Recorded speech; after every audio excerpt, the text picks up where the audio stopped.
Today I want to talk about a 1963 movie called Bluebeard, directed by Claude Chabrol.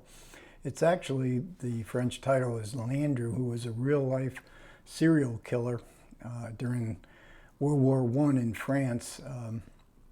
And Claude Chabrol pretty much sticks to the actual story of Landru.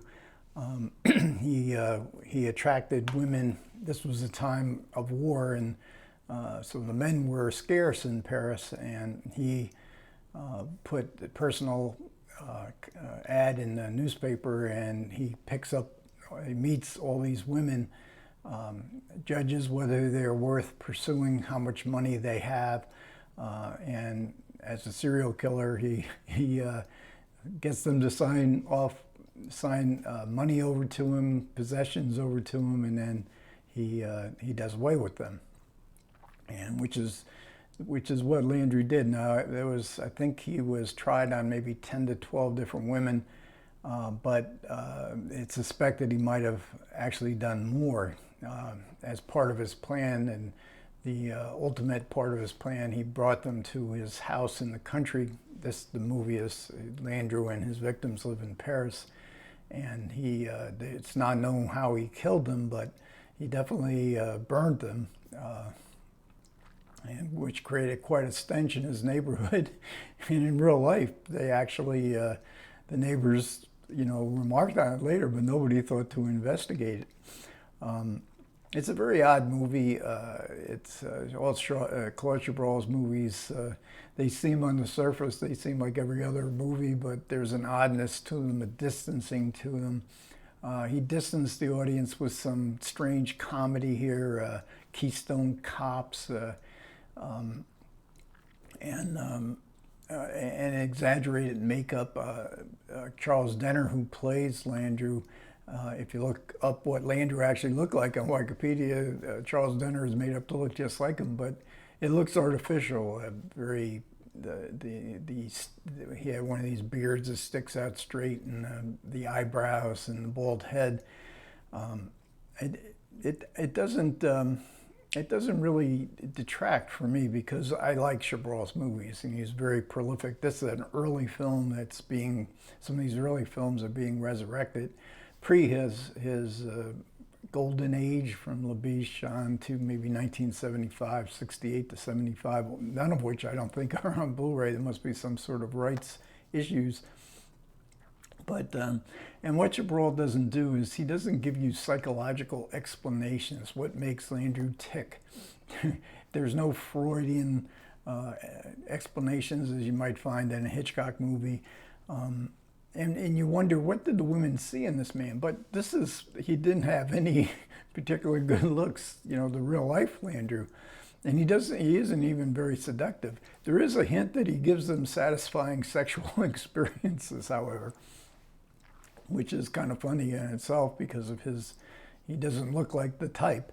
But Chabrol uses color, the decor.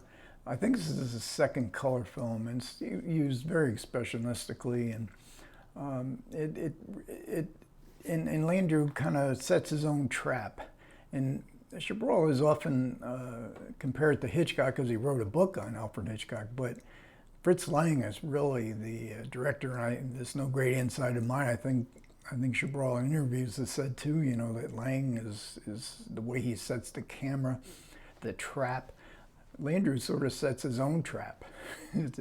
the destiny machine that's often termed in Fritz Lang films is often also a Chabrol destiny machine. His movies can be read that way as well. And the movie ends with a long courtroom sequence, and Chabrol's cynicism comes to the fore here as the government wants the newspapers to really play up this trial, the sensationalism of it, because the population was so dissatisfied with the Versailles Treaty. The war is now over. And I think Charles Denner is really good in courtrooms. It's a very long passage, but he's so good because he's really acting. He's always acting. He doesn't know how to live without acting, without lying. And his victims are played, some of them are like the goddesses of French cinema, Daniel Deriot, Michel Morgan, Hildegard Neff, there's a few others. And they get top billing. If you go through the opening credits sequence, Charles Zenner comes all the way down the bottom. And I think this was his first major role. I think he was in a Chabrol movie before this. But, and then he would work with Chabrol and other, especially French, I think Truffaut used him a few times as well. And these courtroom scenes, I love courtroom scenes anyway, so I don't get bored in them. And I did a review on La Vérité, a Clouseau movie that's set mostly in a courtroom, and just to see how the French do murder trials is kind of, because it's different.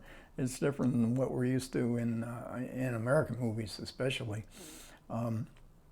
This would also make, Bluebeard would also make a really good double bill with Charlie Chaplin's Monsieur Verdoux, which was made in the late 40s, post-war era. And it's based on the Landru killings, but Chaplin takes a totally different outlook on it. He too is comic, but that's an absolute masterpiece, and it would be interesting to do double bill. You could even do a triple bill. You could do Hitchcock's Shadow of a Doubt, the Merry Widow killer, who had the same sort of MO as Landru did. But the film was a huge financial disaster. I think it was the third in a row for Chabrol. The Third Lover, another movie that I reviewed earlier this year, which I loved. I mean, I watched that 3 times. I think that was the previous film to Bluebeard. That didn't do well. Ophelia didn't do well. He may have shot Ophelia first, but released afterwards. So Chabrol was prolific. He loved to make movies. He lived to make movies. He had to keep making movies. And so he went to spy movies. And Kino Lorber, who released Bluebeard in, I think, September 2021, so just a couple months ago, on the same day released Blue Panther. And this is, I think, the first of his spy movies that he made for commercial reasons. I haven't watched it yet. I'm really looking forward to seeing it. If I like it, and I presume I probably will, because I'm a huge Claude Chabrol fan, I probably will do a video on it. There's also on Bluebeard, there's also a great Kat Ellinger commentary, and the actual biographical details of the real life Landru. She researched meticulously, so it's a fascinating commentary.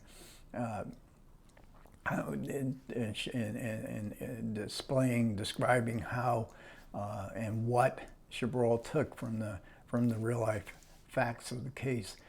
Okay, so thanks a lot for everybody who listened to me this far. Appreciate it. Comments are welcome. You guys take care.